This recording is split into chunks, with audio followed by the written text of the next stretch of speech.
beautiful people of this ghetto ass planet we call Earth. How are you doing today? Great. Love that. We're back with another video, part 2 of the real crime, true crime series. It's not a series. Should I make it into a series? Just let me know in the comments down below. Yeah, this one is like top 6 true crime. It's not as scary as the last one. The last one wasn't even that scary. But like, let's get into it. Disclaimer, this video is about abuse, rape, and murder. So if you can't manage that, this is not for you. And a follow-up reminder, I can't read. So yeah, that's it. Let's get into it. Brain fart. Serial killer number 1, we have Jack the Ripper. Jack the Ripper was an unidentified serial killer in London that brutally killed 5 women in the year 1888. He would rip them apart with a knife by slitting their throats and cutting out their organs. The name Jack the Ripper came about when someone claiming to be the killer sent letters in October of that year.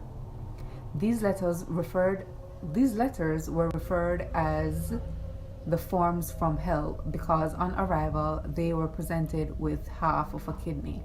The author of these letters wrote that he fried the other half and ate it. That's nasty. Sorry. The last murder of this killer was Mary Jane Kelly. Her body was mutilated beyond recognition, her throat was severed down to the spine, and she was basically turned inside out. Okay, like, I'm gonna give you a thingy. There's this app that you can look and see the actual killing. Well, it's animated kind of, but like you can, like, you know, like when you're playing what's it called, Pokemon Go, and you see, yeah, it's like that. It's crazy. If your heart can't take it, don't download the app. The app is called Crime Door app. You know, you can see a lot of other crime scenes on there. Yeah, just if your heart can't take it, don't do it, please, because it's very, very, very gruesome. Unlike that 1888 murder with Jack the Ripper, we have something more recent. We have 2021, and it has something to do with the nice big old app called TikTok. I don't understand why TikTok have people like literal murderers on their freaking app as influencers or some shit like that, and I get banned for being me. But anyways, let's get into it. On February 22nd, 2021, Claire Miller was at her home in Pennsylvania. On that night, she stabbed her 19-year-old sister, Helen Miller. Claire used TikTok a lot, so when people figured out she killed her sister, she was a murderer, she started gaining millions of views. But like now, her page is gone. Police received a phone call from Claire, and she told them that she stabbed her sister Helen. Claire told the operator she was having suicidal and homicidal thoughts. Police arrived after 1 a.m. and found Helen Miller dead with a large knife in her neck and several stab wounds. She was bounded by a wheelchair due to her cerebral palsy. Cerebral palsy.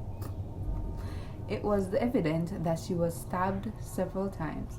Their parents were asleep at the time of the murder, and Claire is currently being charged as an adult, and her hearing will be on March 30th, 2021. Number 3 on the list, we have Elizabeth Fritzl's case. On August 28, 1984, 18-year-old Elizabeth was asked by her father Joseph to help him install a door in the basement. Little did Elizabeth know this door would be separating her from the world for the next 24 years. Joseph knocked Elizabeth unconscious by holding a rag soaked in ether over her face. Joseph created a fake letter for his wife claiming that she had left town on her own. Joseph would brutally beat and rape Elizabeth almost every day, denying her of food and water and leaving her in the dark. In 1988, she gave birth to her first child, and over the course of 14 years, she gave birth to 6 more children. 3 of these children were removed from the cellar and raised upstairs, where Joseph had told his wife that Elizabeth had sent a note in order for them to take care of them.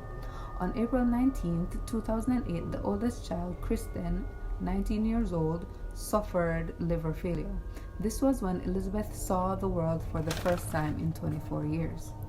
Medical staff alerted the police on April 21st about Kristen's condition, and on the 26th of April, Joseph let Elizabeth go to the hospital with him. On the promise that she will never see her father again, she told the police of her torture. 73-year-old Joseph was arrested and still in prison today in Austria. First of all,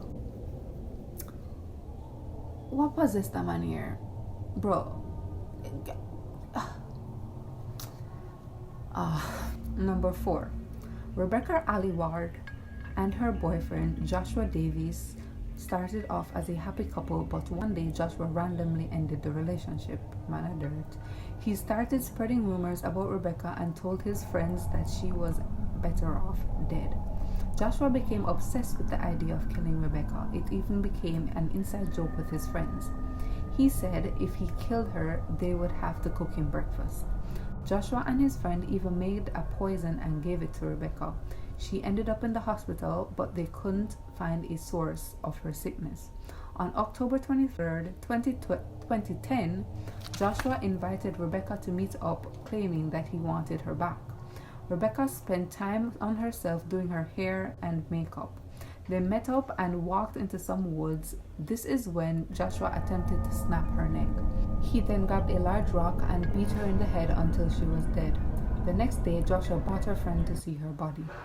He told his friend that the worst part of killing her was seeing her skull give away. He only received 14 years for Rebecca's murder and has access to a PS3 and the internet in prison. White people.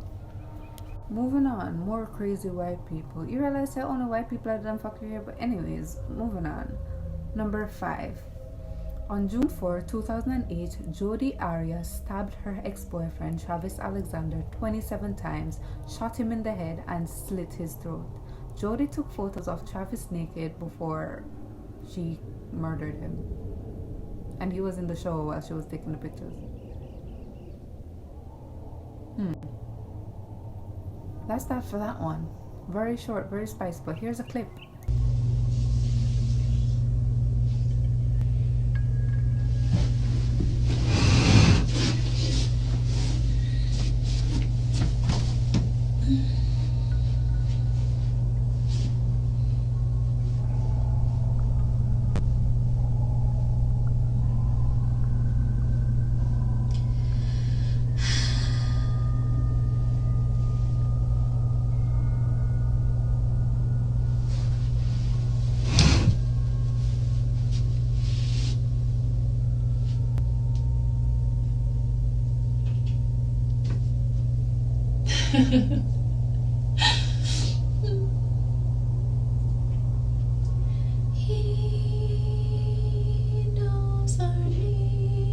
Last but not least, we have number 6 on the list.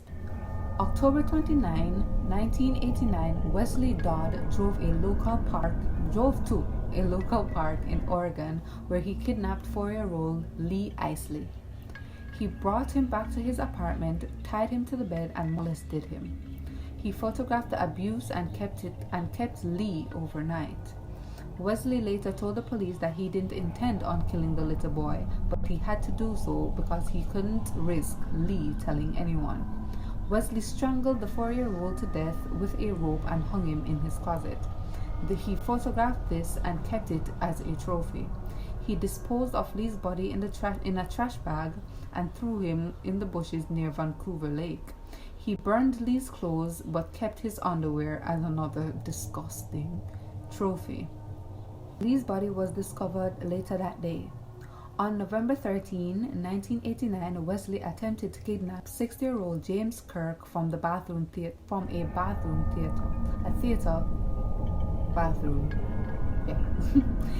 His attempt failed, and Wesley was put under a headlock by James's father and was arrested and charged.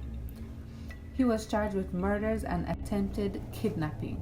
Wesley stated, and I quote, "I must be executed before I have an opportunity to escape or kill someone else. If I do escape, I promise you I will rape and kill again. I will enjoy every minute of it." Anyway, oh, that was a, ooh, I cursed. Sorry. So that's it for today's video. I wrote out every single one of those so I could read better, and I probably didn't read good. Comment down below if I read okay. So yeah, thanks for watching. Like, share, subscribe, all of that. Remember that I have merch, so you can check that out as well. I'm going to link the app down in the bio, the Crime Door app, where you can see crimes and stuff. Yeah, let the world hear your roar. Goodbye. Roar.